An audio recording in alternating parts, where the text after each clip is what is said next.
கடவுளே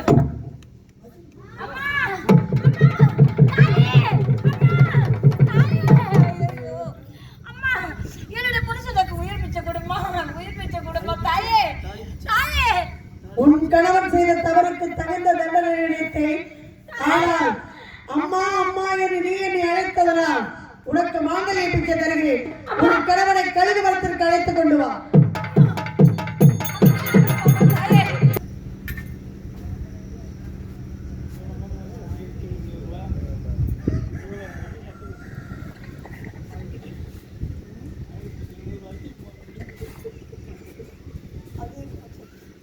தாய் அம்மா, அகிலாண்ட கோடி பிரம்மாண்ட தாய் அம்மா, நான் செஞ்சதெல்லாம் தவறுதாமா.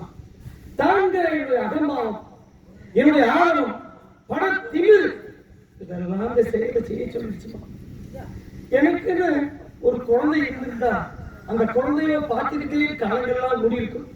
அது இல்லாதனா 3 கொண்டாட்டி 30 கொப்பாட்டியின் வாழ்க்கையை கழிச்சுட்டேன்.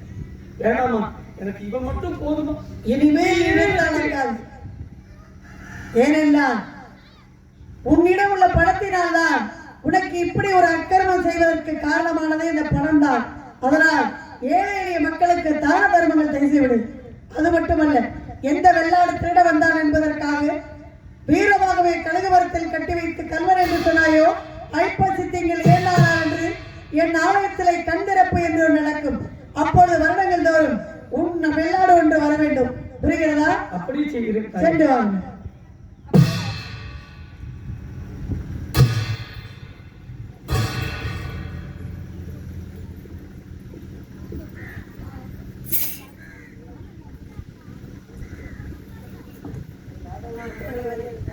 தாயே, அம்மா, ஆயிரம் கண்ணுடைகளே, அகிலாண்ட ஈஸ்வரியே, ஓங்கார நாயகியே, அம்மா, நான் தானம்மா உன்னை எடுத்து வளர்த்த முத்துமாணிக்கம் செட்டியார் வந்திருக்கிறேன். நாட்கிரலத்திலே பிறந்து செட்டியார் இல்லத்திலே உங்க வளர்ந்தேன் என்றால் அதற்கு காரணம் அனுதினமும் என்று நீங்கள் பூஜித்ததனால்தான். ஆகையால் வருத்தப்பட வேண்டாம். நான் சென்று அமரக்கூடிய இடம் அக்ரகாரமாக உள்ளது. நாளடைவில் அகரம் என்ற பெயரை விளங்கப் போகிறது. அங்கே நான் ஓடியாடி விளையாடுவதற்கு 24 மணி கட்டி கொடுத்தால் 24 மணி செட்டியார் என்ற பெயரும் உங்களுக்கு விளங்கும். அப்பா அம்மா, அதோடு மட்டுமல்லாமல் நீ பிறந்த அந்த ஆயக்கர வம்சத்திற்கும் ஒரு வாக்கு மரமாக கேடும் தாய். அப்பா, சொன்ன சொல்லி தவறடைக்க கூடாது என்பதற்காகத்தான் தான் பெற்ற பிள்ளையை தாய வார்த்தை உங்களுக்கு கொடுத்ததனால் நாட்கிரில மாணவர்கள் எங்கு சென்று சொன்னாலும் அவர்கள் சொன்ன சொல் படிக்கும். அப்பா,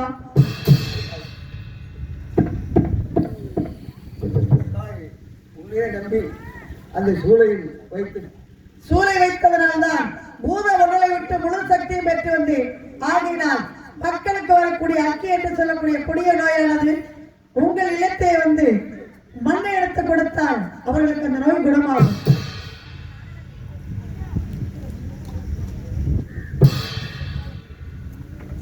தாய் வீரமாக அத்தனை பேர்களுக்கும் வாக்கும் மரபு கொடுத்து விட்டீர்கள். தாங்களுடைய அண்ணனாகிய இந்த வீரமாக சார்பு வந்ததற்கு நல்லதொரு வாக்கும் மரமும் கொடுத்தள்ள வேண்டும். எல்லோரும் வரவும் வாக்கும் என்னிடம் வாங்கி சென்றார்கள். ஆனால் நீ எனக்கு ஒரு வரம் தேட வேண்டும். தாயே, நான் வாக்கு கொடுப்பதா, நான் வரம் கொடுப்பதா, என்ன சொல்கிறீர்கள்? ஐப்பசி திங்கள் 7 நாள் என்று பூங்கரகம் என்ற பெயரை அலங்கரித்து தேரில் வைத்து ஊரெல்லாம் பவனி வந்து கடைசியில் பூஞ்சோலை வைத்து ஆடை ஆபரணம் என்று என்னை ஆற்றோடு விட்டு விடுவார்கள். அப்பொழுது உன் கையால்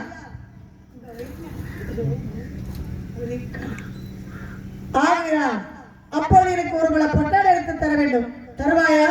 தாயே, அம்மா, பிள்ளைக்கு பிள்ளையாக உங்களை நான் பாதுகாத்து வந்திருக்கிறேன். தாயே, நீங்கள் தெய்வமாக இருக்கின்ற போது உங்களை அலங்கரித்து ரதத்தில் வைத்து ஊரெல்லாம் பவனி வந்து கடைசியில் பூஞ்சோலையில் வைத்து உங்களுடைய ஆபரணங்கள் எல்லாம் எடுத்துவிட்டு கண்கையில் போடுகின்ற பொழுது இந்த வீரவாதி சாம்பாருடைய பட்டு பீதாபுரமாக போற்றப்படும் தாயே. அப்படியா?